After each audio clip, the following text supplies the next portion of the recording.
This is Rizal. Radio check, over. Good evening.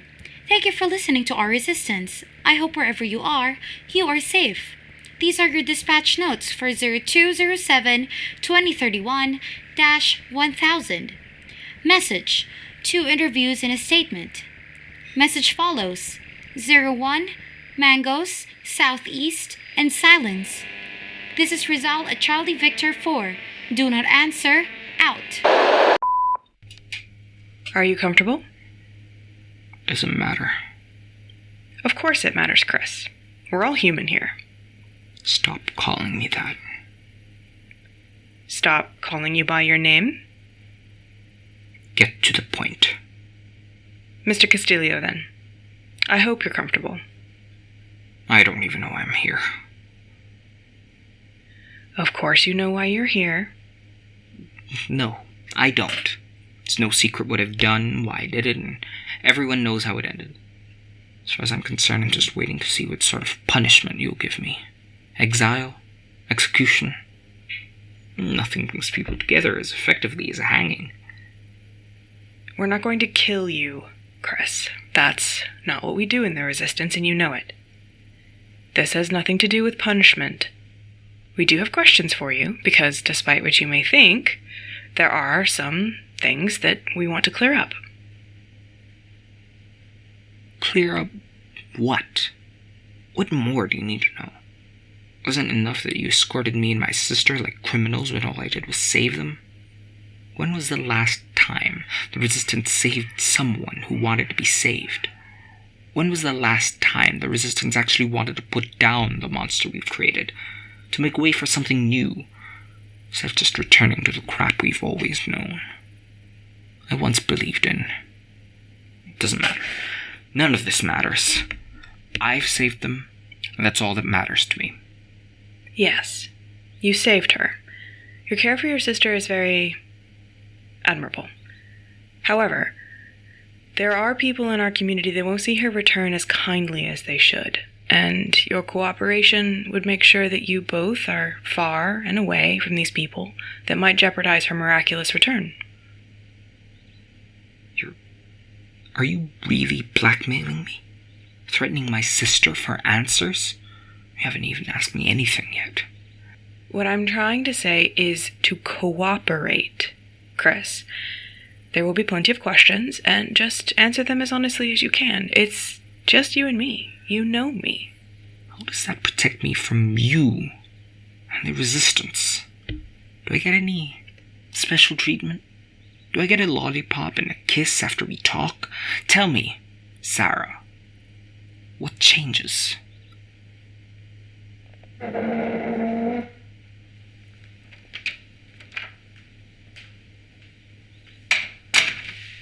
So? I don't think he's going to cooperate with me. I told you he won't. You're familiar. He's scared. He doesn't know what'll happen next. He'll be rude and caustic, and he knows you'll be nice. You're always nice. Thank you? Let me.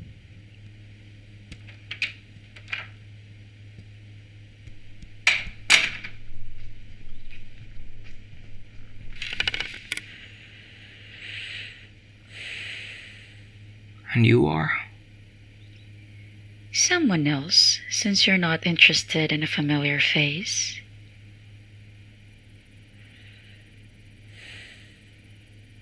Heard a lot about you, Mr. Castillo. You've created a mess that's not easy to clean up. You scared people. You caused one of our own to get taken. And with them, everything they know about the Resistance. You came back to the camp, to the HQ, even at the risk of being followed by the Anitos collectors. You put everyone in jeopardy, and we can't even tell if you, at any point, hesitated to think about what you would bring. I don't regret my actions. I didn't think you did. It's for your sibling, Marceline Castillo. You're very close to them. Last living family member, as far as you know. You did your research. Good for you. I hate hearing their whole name, by the way.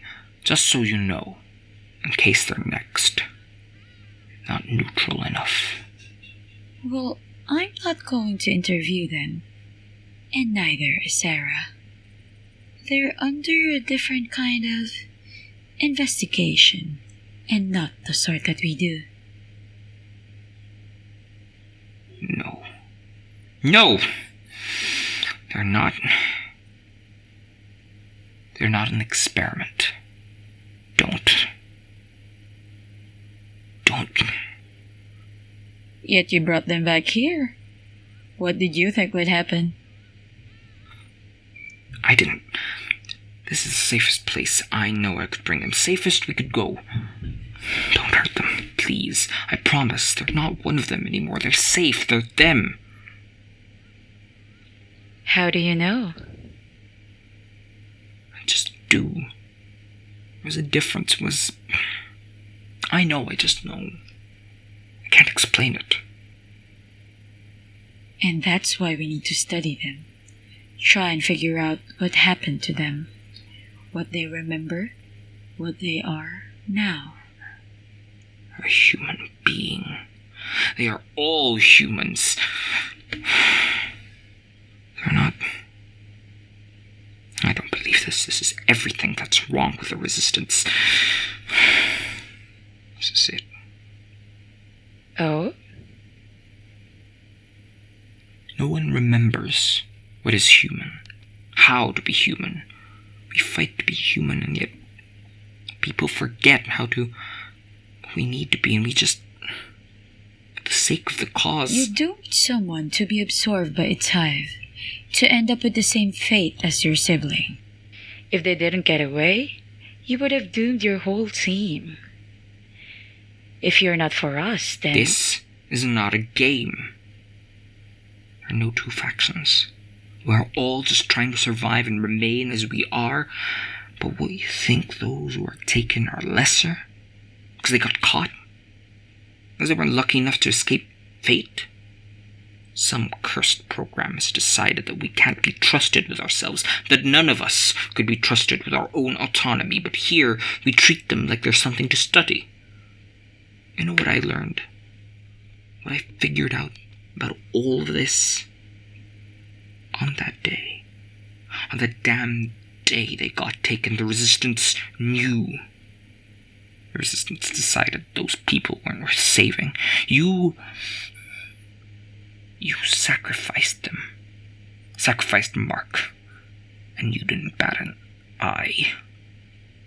You knew what was going to happen. You burned that site as an experiment.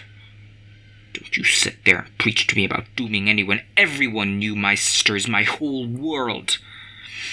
I never lied to them about my motivations.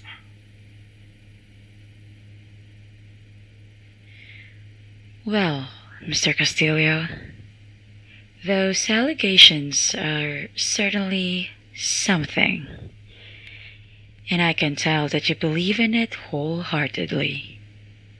This obviously calls into question what you may have done just to save your sibling. And we will find out what else you've done to betray us.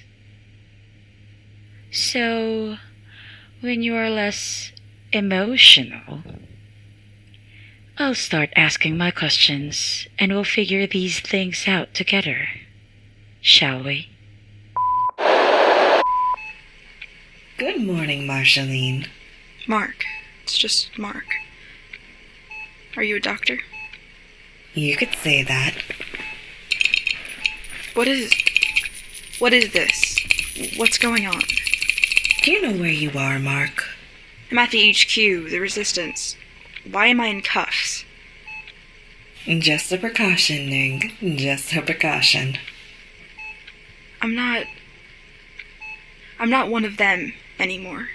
Miss Castillo. Mix Castillo. Mix Castillo. How are you feeling? Uncomfortable. As I've said, it's a precaution.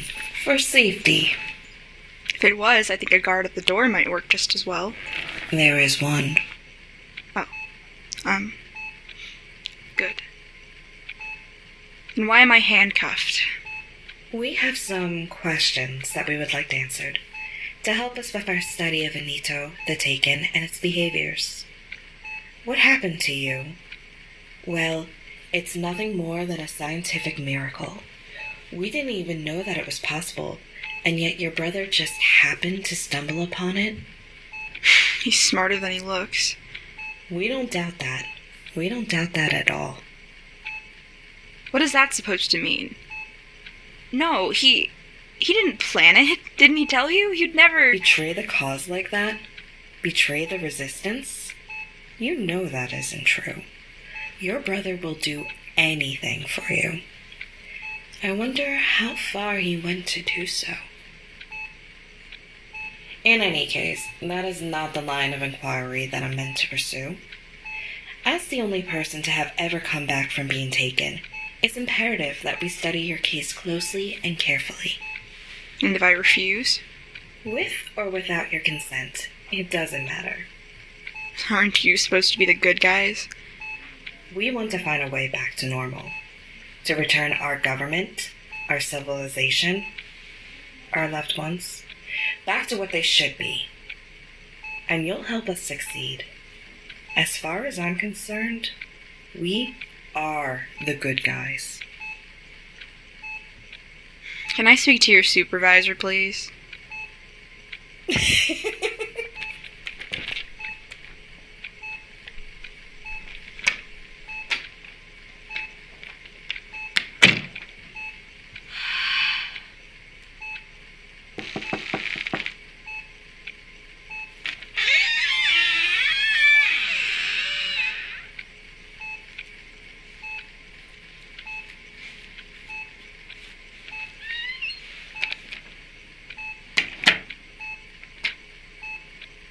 I know you. Yeah. Hi, Mark. You were there when it happened. You were there. You were a part of Kuya's team, weren't you? When they got me. When you were taken? Yeah, I was there. I've given them my report from what I saw, but they still want you to. They want to get things from your perspective, too. I have no problem talking about it. I'll give you what you need. I know it'll help people, but... Is this really necessary? Are they afraid that I'll leave or something? As if I'm going anywhere without my brother. And go where? Am I a prisoner here? No, of course not. You're not a prisoner. Think of yourself as a witness, a volunteer. I never volunteered for any of this. I didn't want to be... I know. It's just... You're our only chance of beating this. You know that, right? Turning everyone back. You did it. You got back from it. You were cured, Mark. That's amazing. I am me again, I swear. They gave me a mirror earlier, showed me the violet rings in my irises whenever light hits them, the purple lines that follow the veins in my temples. I know I still look like one of them, but I'm not. You said it yourself, I'm cured. Please let me go.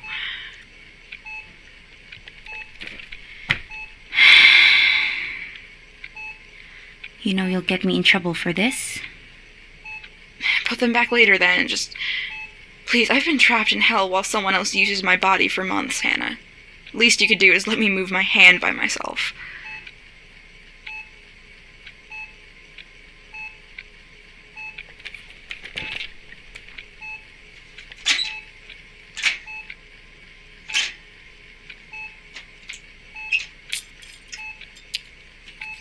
Thank you. Thank you so much. Trapped in hell. Yes. Hell. When you think about hell, what do you picture? Fire, brimstone, dead people, suffering. I found it as one of them. It was, well, certainly an experience I don't wish on anyone. What was it like? Imagine being in the trunk of a car, but you can see where the car's going. You're not in control, you're watching someone else drive, or you are the car and someone else is driving you. You eat, you drink, you watch, you piss, you shit, and yet you are not. You are happy, constantly fed with hormones that make you pliant and good, and you follow, but it's not you. It's someone else, and when you feel the first pull of sadness in the corner of your mouth and the tears threaten to fall down your face, something hijacks you, makes it go away. You can feel them move you with every step, your limbs shifting and moving, muscles moving, but you're not the one. Like a puppet on a string, but there are no strings you can see, just other people who smile at you with dead eyes. Is there water I can... Yes, let me go get you some. Hang on.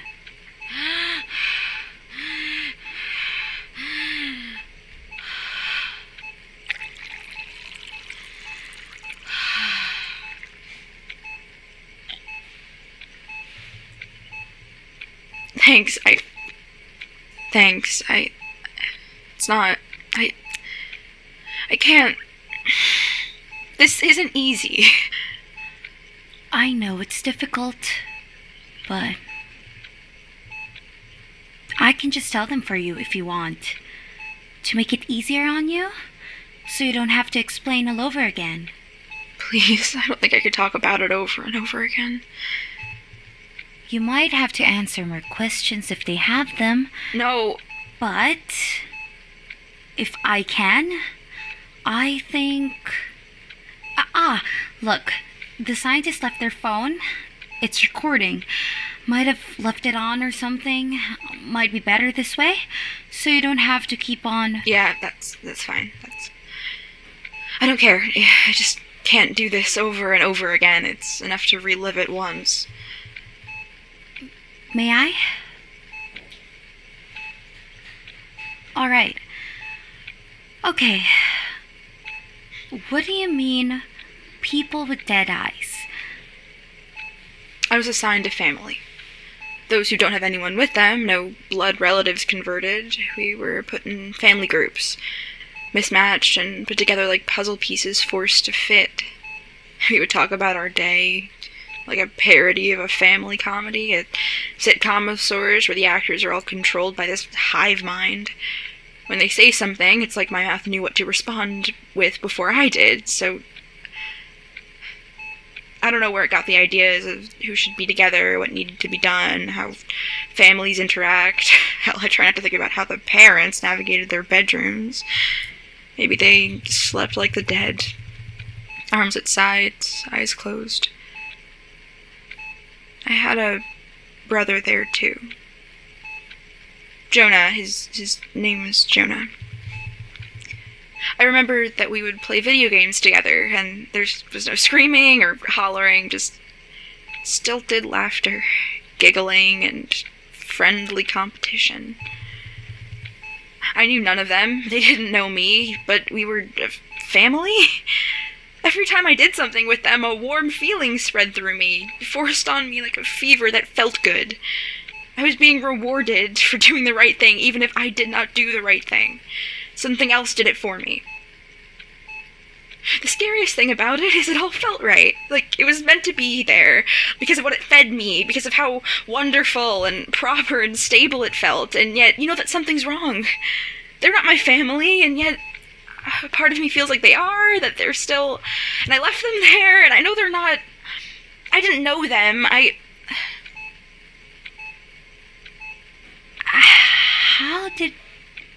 How did they get you? Or put it in? How? They... You don't have to tell me now if you're not ready, or I can get someone else. No, I can. Just give me a second. It's not pretty. If the control wasn't chilling enough,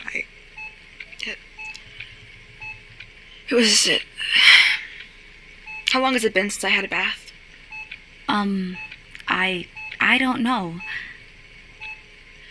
Yesterday they gave me a change of clothes and a towel and some toiletries and led me to a showering area. One of the nurses told me that I wouldn't stop screaming. I don't even remember. When I came to, I was dressed in different clothes and told that I was given a sponge bath after I'd fainted, and was informed they'd give me a tabo tomorrow instead. I don't even remember that, but I know why I freaked out. After they got me, they had loaded us onto these buses with everyone that they had collected. They sedate you. You were there. You saw how they took us, didn't you? They weren't real guns. They were loaded with these darts that contained really powerful... They don't sedate you. Sedate is not the right word. They paralyze you. They paralyze you and carry you onto these buses and load you onto the seats, and you can see everything, but you cannot move. You are aware of how it looks like a parody of a damn school trip, but everyone's sitting quietly, not moving, and can't even tell if they're breathing. There was something playing on the speakers. It told us to remain calm, and we will be free soon. They repeated over and over again, remain calm, you will be free soon, remain calm, you will... They carried us out into a locker room shower area. No dividers, no shower curtains. They were like tiles, drains, and those sprinklers that you have for fires. And then they closed the door. The mantra picked up again about being calm until it stopped, and another voice came on the speaker I can't find, telling us not to resist. It's for our freedom, and it says it apologizes because it will hurt. I stood up. I had to hold on to the man beside me. I could see others get up on shaky legs too. We were confused until it dawned on us what was about to happen, and people fled to the door, banging on it, begging to be let out, begging for help, but I knew there was no way out. I tried looking. There weren't any windows. The room was lined with white square tiles, like in those old-fashioned bathrooms, and it was streaked with old yellow and weird shiny gray. There was no way out, and the door was obviously locked. I didn't know what would happen next. Then I heard a sound, like the rattling of pipes, and then it started. Rain fell on our skin, our hair, dripping into our eyes, and it burned. It didn't burn like acid, like alcohol on a wound. No, it didn't feel like... Not when hot oil splashes on you from frying fish. It was like something was burrowing into your skin and it wouldn't stop. And you scratch and scratch trying to get it out, eyes in agony, like a million small somethings are crawling into your eyes and mouth and scalp and ears, and it won't stop until you just... It was like you shut down. And when you open your eyes, you are not you anymore. Something else is there piloting, using you, making you act human, and keeping you pliant. The first time they made me happy, there was a rush of something in my... It was something pounding behind my eyes. My temples ached, and when it ended, I was flooded with another bout of forced joy. Again, and there it was, and they lead you elsewhere and place you with... Expected that you would, and that rain burned, and I felt everything, and I couldn't forget... Mark, are you... I need to go to the bathroom. Where... That door. Through there.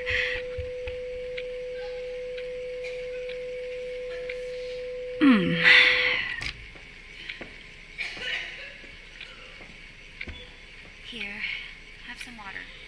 Breathe. Breathe through it. It's all right. It's over. You're not there anymore.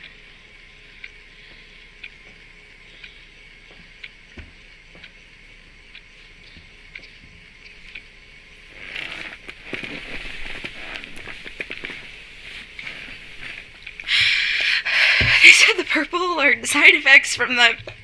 I don't remember. Was it from when it crawled through my veins and into my eyes, or because of whatever compound they used to keep me not me, or if it was from how my body is not used to... I don't remember. Same nurse who gave me the mirror, Hannah.